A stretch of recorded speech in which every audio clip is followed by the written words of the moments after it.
Yes, people, you know the face, you know the name. Aaron here, back again with another video. Shout out to everybody tuning in, man. I appreciate your love and support. Every single one of you always getting active in the comment section below. It's road to 15k. So make sure if you haven't already, you can support me by liking the video, sharing the video, commenting on the video, doing all of these things for me.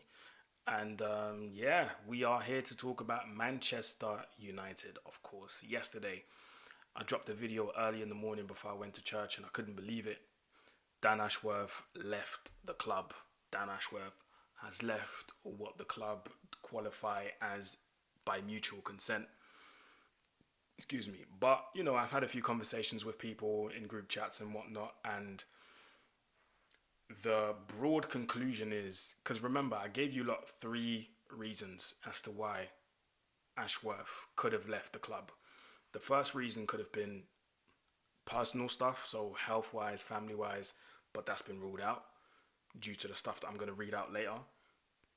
The second reason was disagreements between him and others, which is why the majority just kicked him out, really. And 3, he's been sacked because of not achieving the goals and targets that were that were meant to be met, or that was set at the start of the season, or when he started working for Man United, which was on the 1st of July, 2024 this year. So, yeah, turns out, after having a few conversations with the Mandem and stuff, it's a mixture of both, second and third reason. So it's not anything personal. There definitely were disagreements. And in my opinion, he did get sacked. But obviously, you have to make it out as if it's something, you know, they sat down, had a conversation, and yeah. So let's go through the quotes, shall we? So obviously, what came out yesterday was breaking: Dan Ashworth has left MUFC. The transition from his Newcastle exit has not been smooth, and his exit has been decided upon. Ashworth's departure was agreed in a meeting with Omar Barada at Old Trafford after the loss to Nottingham Forest. Then, the MUFC official statement says Dan Ashworth will be leaving his role as sporting director of Manchester United by mutual agreement. We would like to thank Dan for his work and support during a transitional period for the club, and wish him well for the future. Now, this is when all the tea came out, and this is way after I had recorded and posted my video. Dan Ashworth favoured hiring an English manager for Manchester United, with Gareth Southgate top of the list. Remember when I was telling you guys in the summer, well, for those who follow me on TikTok, because I wasn't really active on my YouTube channel like that. Remember when I was telling you in the summer, a lot of people were saying, these Southgate rumours can't be true. These Southgate rumours can't. I told people there's some truth to it. I don't know how and I don't know why. Well, now we know why. And then I remembered, hold on, these two worked together at the FA. When Ashworth was working for the FA, Southgate worked under him. So it makes perfect sense why we started to have these Southgate links. It made perfect sense. Now, I have to speak for myself. I thank the Lord, and I thank God that we did not appoint Southgate. Because what on earth was that was that meant to be? Like what? The start of Brexit Manchester United? Was that going to be the start of that? And I know, listen, you have to have a British core in that, but please don't exaggerate. Gareth Southgate. Those rumours make sense now. Make absolute sense. Omar Barada and Dan Ashworth had a personality clash during their time together at MUFC. I don't disagree. And it's not surprising. It's not surprising. Because from what Ashworth wanted to do, he wanted to build this British super powerhouse, when Omar Barada's like, I came from Man City, bro, where everybody gets a chance, no matter where you're from. You get me? Anyway, moving on. Dan Ashworth was at MUFC's game versus Nottingham Forest with his family before he was summoned from the director's box to a meeting with Omar Barada, who delivered the news he would be leaving United. So, My man didn't even know about it, but yeah, not a big deal. Sir Jim Ratcliffe and Dave Brailsford, made the decision to axe Dan Ashworth in consultation with Joe Glazer. And listen, and this is probably what ties into the title. I actually like this because nobody's safe. This is an indirect message to the players because a lot of them are going to get axed as well. This is an indirect message to them. Do not get it twisted. You could be next. That's what the message is. You know, and surprisingly, and I have to pull up that post as well. Surprisingly, as soon as Dan Ashworth gets sacked, there's some more reports coming out. Breaking. After sacking Dan Ashworth, Omar Barada has placed these following players on the transfer list: Rashford, Garnacho, Bruno Fernandes, Diogo Dalot, Luke Shaw, Anthony, Mason Mount, Maguire and Lindelof will not be offered new contracts. Tell me that's not an indirect message to the players. Well, I just told you it is. I just told you it is. Anybody can get it. Anybody can get it. You can get axed next, bro. And this is I wouldn't be surprised, yeah. Well, that's if, you know, Sir Jim Ratcliffe was that type of person. But I wouldn't be surprised if my man was in a dressing room and went, "See what we just did to Dan? Any of you can be next. Try and not perform again." That's what I would do. If I was in those positions, yeah, and if I had the meeting and, you know, I had to tell Dan Ashworth, "Listen, it's not going to work out. You can leave." I would have gone straight into that dressing room. My brother. Sat everybody down and give them a reality check and go, and have a stern face as well, stern look. See what happened to Dan? Any of you lot can be next. I don't care about your contracts. Those are the type of messages that need to be delivered. The players need to fear for their places. The players need to fear for their contracts again. Gone are the times where players used to fear for their contracts, so they put in 1,000, 1,000,000%. Because, cool, you might not be the most gifted in the world. Cool, in terms of ability, you might not be the best in the world. But the bare minimum is application. So I would have gone straight into that dressing room and went, "See what happened to Dan? It can happen to you next." Bro, do you know how much fear that will instill into the players? And how many of these players would actually fix up? Well, I still think a lot of these won't be here next season, including all of them that I just read off the list. But anyway, let's move on. Ties perfectly into my title. Anybody can get it. Nobody is safe. Next up, there were concerns that Dan Ashworth wasn't making enough cuts to MUFC's football department as part of a wide-ranging economy drive by INEOS. Dan Ashworth had effectively been frozen out of the decision-making picture at Manchester United. And that probably ties into the whole Ten Hag issue. Yeah. Which I've seen some quotes about as well. This one. Dan Ashworth had been blamed for MUFC's decision to keep Erik ten Hag in the summer. I am 1,000% sure that Ashworth, that's my feeling, I'm not confirming anything, but my feeling is I am 1,000% sure that Ashworth is the source of Erik ten Hag staying. Because, again, why would you interview other managers? Why would you actively trying to look to replace Erik ten Hag, to then turn around and say, "Yeah, you can stay"?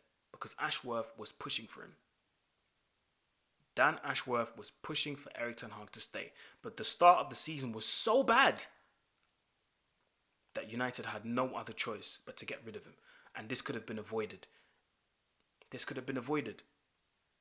And Dan Ashworth was probably hurt. And I saw another quote that said that Dan Ashworth didn't even want Amorim. He wanted Southgate to come in. And I don't know what type of convincing he was going to do to bring Southgate in after we just got, I said his name. I said I wasn't going to say his name, but damn. Anyway, what type of convincing was he going to do? We just got rid of my man, and we're going to bring in Southgate to play what football? This is how you know, yeah. Sometimes when it comes to these things in high places, yeah, it's all about friends, bro. People are just trying to put their brethren on. And this is what Ashworth wanted to do with Southgate. There was another report saying that Dan Ashworth had signed Joshua Zirkzee based on analytics and stats. Jesus Christ. Now, don't get me wrong. I see something in Zirkzee, but if you purely based your judgment on signing him, if you purely based your judgment on a player based on statistics and data, and you've never actually gone to watch him, bruh, you've never actually gone to watch him. This is what tells me a lot of these guys upstairs don't watch football properly. And this is how we end up with players like the ones that we have nowadays.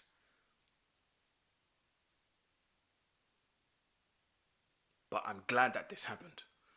This may bring a lot of chaos. And, you know, reports are coming out saying that Omar Barada knows exactly who's going to replace him.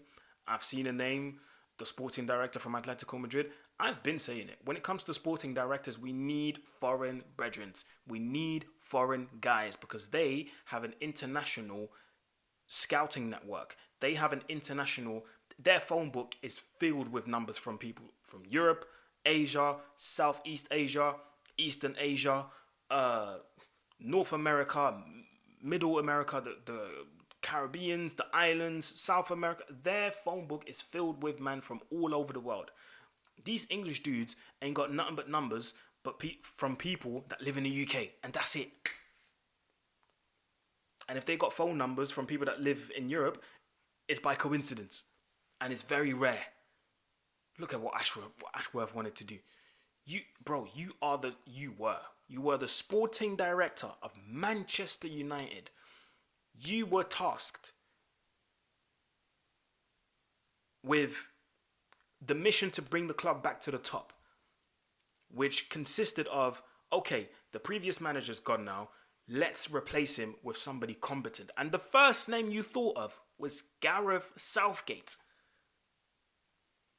I don't blame people online for saying that in itself is a sackable offence, because it is. It is. So now that Ashworth's out the window, we have to look forward. And I did say that I hope that INEOS has something up their sleeve. I believe they do. I believe they know who the next Manchester United sporting director is. And I believe they're going to announce it very soon. Sporting director, somebody foreign needs to come in, because they won't have the lens of Man United. They won't be impressed by, the magnitude of the club, because everybody knows Man United's big. We need someone that's not familiar with all these English dons. We need someone that's going to come in and say, who are these guys, bruv? How are these guys playing for Man United? How? And just get rid of them. All of them. All of them. I said it on my TikTok. Restart the whole thing. Apart from Amad Diallo, Lenny Euro, De Ligt, Ugarte, Mazraoui, and maybe one or two other players, all of them, restart the whole thing. Gone. Sell them. No mercy. Sell them all. You've seen Chelsea get rid of 9-10 players, didn't you? Did you not see them bring in 9-10 players, to replace them? You did, innit? Well, let's do the same. Because clearly for Chelsea, it worked. Look at them. They're challenging for a title. If it works for them, it can work for us. Rid. All of them. 9-10 out. About new... I seen some Maguire apparently is pushing for a new contract. Well, I'm saying apparently because we don't know if it's true. The audacity, bro. The absolute audacity. You got people, and I've said this on my TikTok as well, people getting subbed off. Sitting on the stairs, nodding and talking. Who are you? What have you done? And this is why I say we're partially to blame for this, the fan base, because some of these players have been put up to there, so now their ego's up there, and to bring that ego down, you can't do it anymore, because you have told these players that they are the best thing since sliced bread when they are not. I feel for Amorim that he has to go another. How long till the transfer window opens? To January. We still got what? At least 5-6 games coming up. Oh, I feel for him, bro.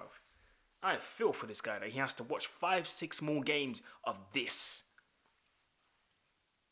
Of this.